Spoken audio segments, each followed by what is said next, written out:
साथियों नमस्कार, मैं वीरेंद्र पहल। आज एक नई जानकारी, नया खुलासा हुआ है जो मोहनलाल बड़ोली बीजेपी प्रदेश अध्यक्ष और रॉकी मित्तल गैंग रेप के आरोप लगाए गए हैं उसके लिए। और खुद ये खुलासा करने वाली कोई और नहीं बल्कि पीड़िता है। पीड़िता ने अपना एक वीडियो वायरल करके सारी जानकारी, अपना सारा दर्द, सारा दुख उस वीडियो में रोया है। हम सारी बातें जो पीड़िता ने कहा है वो बताएंगे। उससे पहले आपको बता देना चाहते हैं कि जो बादली से पूर्व विधायक शर्मा जी हैं, उन्होंने भी कल मीडिया के माध्यम से बहुत ही तीखे सवाल प्रदेश अध्यक्ष के ऊपर दागे हैं। और उन्होंने तो यहाँ तक कह दिया कि ये कोई ब्राह्मण समाज के ऊपर इन्होंने कुछ ऐसा नहीं कर रखा है कि जिससे ये ब्राह्मणों का नेता माना जाए। एक भी काम अगर इसने ब्राह्मणों के लिए किया हो तो बताएं। और क्यों ब्राह्मण लोग इसके समर्थन में आकर के बिना ही जांच के अगर वो कह रहे हैं कि ये निर्दोष है, निर्दोष है, जो लोग इसको निर्दोष बता रहे हैं, अगर कल ये निर्दोषी पा जाता है तो फिर वो लोग कहाँ जाएंगे और अपनी बहन बेटियों को क्या मुंह दिखाएंगे। इस तरह के भी पूर्व विधायक ने ये सारी बातें कही हैं। और उन्होंने तो ये तक भी कहा है कि कुछ ना केवल दाढ़ में काला बल्कि दाढ़ ही काली है। अगर ये निर्दोष था तो ये पद को त्याग करके बीच में आकर के इसने क्यों नहीं कहा कि मैं निर्दोष हूं और जब तक जांच नहीं होगी जब तक मैं इस पद पर नहीं रहूंगा। और उन्होंने ये भी आरोप लगाए हैं कि अगर इतने बड़े पद के ऊपर रहते हुए कोई जांच चल रही है तो निश्चित तौर पर जांच को प्रभावित किया जाएगा। और बहुत ही भली बुरी प्रदेश अध्यक्ष को शर्मा जी ने कहा है। और उन्होंने कहा कि कोई ब्राह्मण समाज का नेता नहीं है, ब्राह्मण समाज के लिए इन्होंने कोई कुछ नहीं किया है, केवल कुछ लोग हैं जो चमचागिरी के चलते इनको ब्राह्मण समाज का नेता। और ब्राह्मण समाज तो त्याग, तपस्या और बलिदान के नाम से जाना जाता है। ये बिल्कुल अपने पद को चिपके हुए हैं इस तरह के घिनौनी करतूत होने के कारण भी। और उन्होंने कहा कि अगर ये निर्दोष है तो वहां पे क्या कर रहे थे। बहुत सारे सवाल उन्होंने दागे हैं और इनके हिमात में आने वाले लोगों को भी आड़े हाथों लिया है।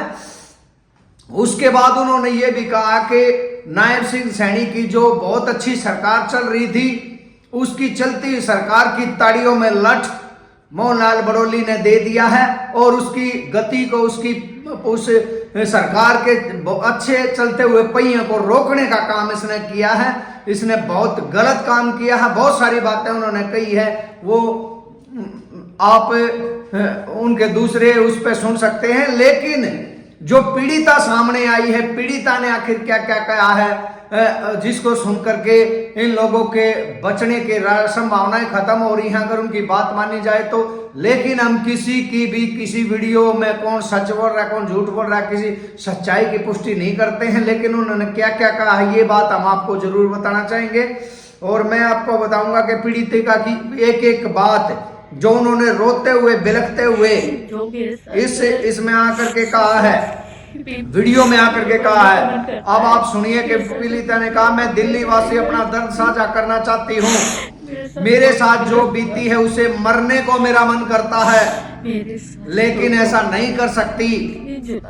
दो लोगों ने 3 जुलाई 2023 की रात कसौली में मेरे साथ गलत किया। उन पर हैवानियत सवार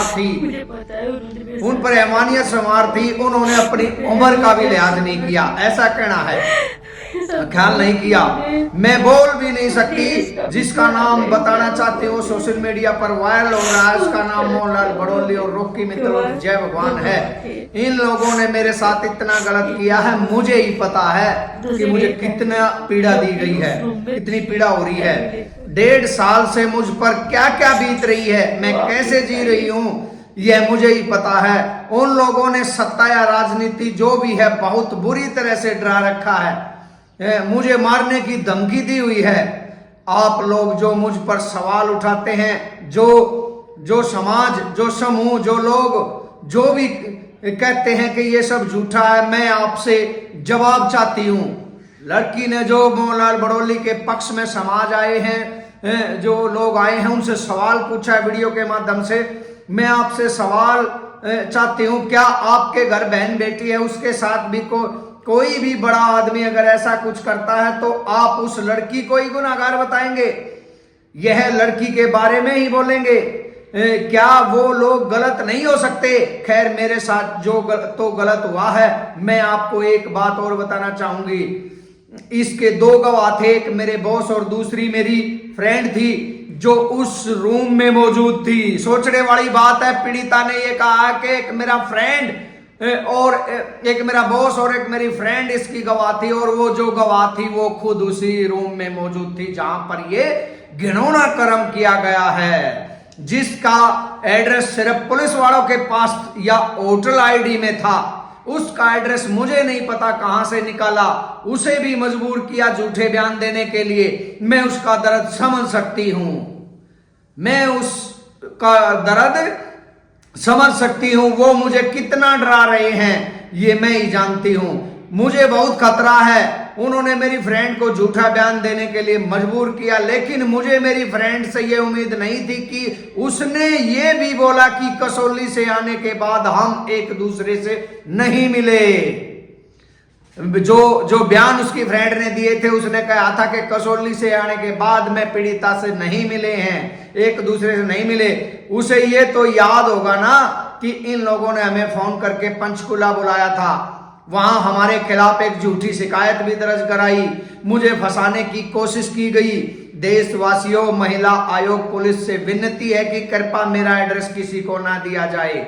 मेरी जान को खतरा है। वो लोग मेरी दोस्त का पता निकाल सकते हैं तो वो मेरा भी पता निकाल सकते हैं। मैं आप लोगों से रिक्वेस्ट करती हूं कि मेरा साथ दीजिए। मैं लड़ाई आदि नहीं छोड़ना चाहती। मैं आने वाले समय में प्रेस कॉन्फ्रेंस भी करूंगी, सारे सबूतों के साथ सामने आऊंगी और उन्हें बेनकाब करूंगी। आपसे बस यही कहूंगी कि मैं सामने नहीं आना चाहती थी, लेकिन इन लोगों ने मुझे झूठा बना दिया। ऐसा नहीं है, प्लीज मेरी हेल्प कीजिए।